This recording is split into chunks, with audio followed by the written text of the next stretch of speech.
You were giving us a detailed explanation about the neo-lib and neoconservative and how there's really not that much different. Well, I don't really know what the difference is. Ultimately, when I see some kind of like communists out there, I just think, you're probably never going to really do anything. What is a neoliberal? A neoliberal is somebody who I think believes in the overall importance of the competitive order, that is to say, a capitalist free market economy as the best way for driving wealth and prosperity, individual freedom and individual happiness, but also recognizes, and this is where the neo side comes in, that part of maintaining such a competitive capitalist economy is a state that is relatively active in some ways, more so than what the classical liberals, like, for example, the original Bastiat, the French economist I named myself after, would want. So in the 1930s, there was this sort of feeling that classical liberalism in the face of fascism and communism was sort of running out of steam because many people, particularly in response to the Great Depression, wanted a more active state that would deal with, that would reduce their misery and their distress. And so the original kind of neoliberal movement, the late 30s, 40s, and 50s, perhaps best captured in writing by Milton Friedman, who wrote an essay in 1952 called Neoliberalism and Its Prospects, says, look, we acknowledge that individual freedom is our primary goal, and that a free economy, private economy, is the best way to maximize that freedom and get general prosperity for all. But we do need a state that guarantees the competitiveness of that economy. That is to say, that prevents collusion, price fixing, that engages in antitrust, that engages in, that helps ensure a stable currency through monetary policy, and that prevents misery and acute misery and distress, that is to say, some form of a welfare state. So really the neoliberal, as opposed to the liberal, is just, the liberal who believes in capitalism, but wants a state to shore up its rough edges. Sure. Can you tell us what the difference is between a neoliberal and a neoconservative? I really couldn't, because I think generally there's a lot of overlap. A neoconservative, as far as I know, I guess that's a more complex issue, so I can't speak with total knowledge on that. But from my appreciation, is there's not much difference until you get to I guess 1990, 2000, and you have these people called neoconservatives who are much more ambitious about using military force to reshape the world in America's image. And so generally, when I hear the word neoconservative, that seems to be a much more foreign policy oriented term. That being said, I would say that a lot of neoliberals are sympathetic with some of those arguments, that the United States should be very active in, just as an extension of, a sort of idea of having a strong state. Yep. Okay.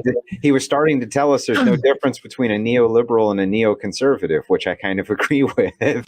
So you can't have both of us agreeing. There we go. Sorry about that. I'm not sure what happened. My whole internet. Oh, no problem, man. It happens. You were giving us a detailed explanation about the neo-lib and neoconservative and how there's really not that much different. Well, I don't really know what the difference is. I guess some neoconservatives are probably more socially conservative focused. I don't know really. I can't really say much about them, but I think they probably have more of a, I would say the biggest difference I could think of is they've got more of a unipolar focus foreign policy wise. They want the United States to just kind of charge all over the world and slay all the dragons.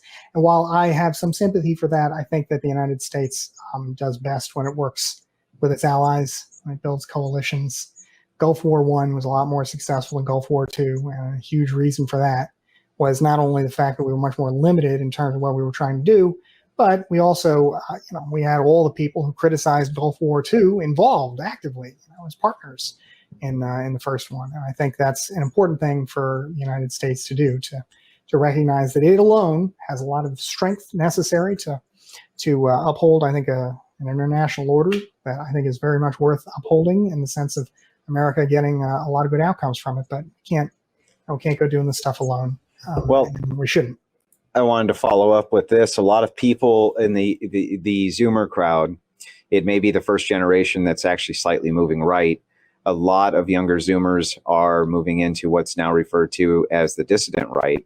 Yeah. And a lot of left-wingers are starting to move more towards a much much more dangerous form probably of socialism into actual tanky communism, things like this. And these are generally younger people. There's not a whole lot of disagreement that that's happening, maybe disagreement on whether that's a good or a bad thing. But I would like to ask you, why is it that you think that the younger people are so upset with the neoliberal, neoconservative style establishment and they want to move away from it so badly? Do you think that that's just because of a counterculture mentality, or do you think that they really have good, legitimate gripes? Well, I would first of all be curious how much of that is really like substantial, like offline. But there's certainly some of it happening, and I guess I would say that Point. I think probably the dual shocks of the 2008 financial crisis for millennials, and then the thanks, Gappy. Somebody subscribed, telling me they're paying my monthly retainer fee. I appreciate it. So I think there's the shock there from 2008. I think that hit a lot of millennials economically, and then the COVID, which over the last year has been another economic shock, and which I think also has made people feel like there's made a lot of people feel like they've lost faith in the system. I think a lot of people were perhaps really excited about change under the Obama administration from the left, and it didn't really happen, to the degree they perhaps wanted it to happen. And then I think a lot of people on the left also probably got radicalized with Trump, because Trump really just made no attempt to even kind of, cast our institutions in a positive light. He, from the start, was like, fuck these institutions. They're all out to get me anyway. Fuck them. He's very crude and repulsive to a lot of people, whether you like him or not. So I think that he helps drive some of that. And I think also on the right, there are a lot of people now who are frustrated for similar reasons as people on the left were during the Obama years. We had our guy Trump, and what has he done for us? He's mostly he's given a lot of fan service to cranks. What has he done for conservatives? And conservatism should be more than taxes and judges. And so I think there's some dissatisfaction there in the sense of goals not achieved and general economic problems. I think a huge driver of those economic problems, though, is what I might call boomer socialism, which is to say, for example, a lot of the rules that a lot of boomers in particular have driven and really tried to reinforce make it very expensive to do things like buy your first home or get into housing, get affordable housing. Rules that make it hard to build, rules that punish people for building more densely and therefore make housing much more expensive. There are a lot of rules that are also designed to protect existing members of certain professions, not just, of course, lawyers like myself, but even rules that require, say, 10,000 hours of training before you can become a hairdresser, right? I mean, that's a huge impediment to getting into a business that I think a lot of people who maybe don't have a ton of education would like to be able to get into. That's not common. I don't know that the 10,000 hour rule is common for that, but that's just one kind of extreme example of the problem I'm talking about. So we got a lot of rules in place that make it hard for people to participate in that competitive order I described. And I think a lot of people are now, now have access to other ideas that I don't think offer them anything, particularly socialism or the disenchantment of many on the right. I don't think really offers much other than emotional satisfaction. But it's I think all of that together is economic problems and a feeling of just kind of being stuck have led people, I think, to look to more extreme ideologies that promise, to remake the world anew. And I don't think they'll deliver.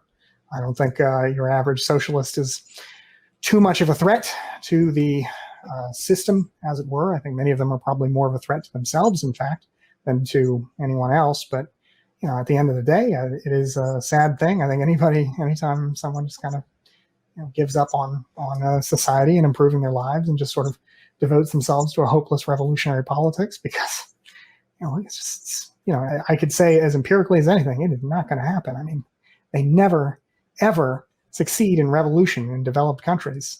The people on the right occasionally get something like that, with fascism, but even that is a pretty rare thing. So I don't think it's a very helpful politics. I think we'll end in misery and despair. But it's something that we should keep an eye on, and I'm glad that the FBI has apparently got feds everywhere, as I've heard from the J6 rally in Washington today. I heard a lot of people saying, "Oh yeah, there weren't many real protesters there. It's mostly just federal agents." I don't know if that's true or not, but I do get the sense that the federal government is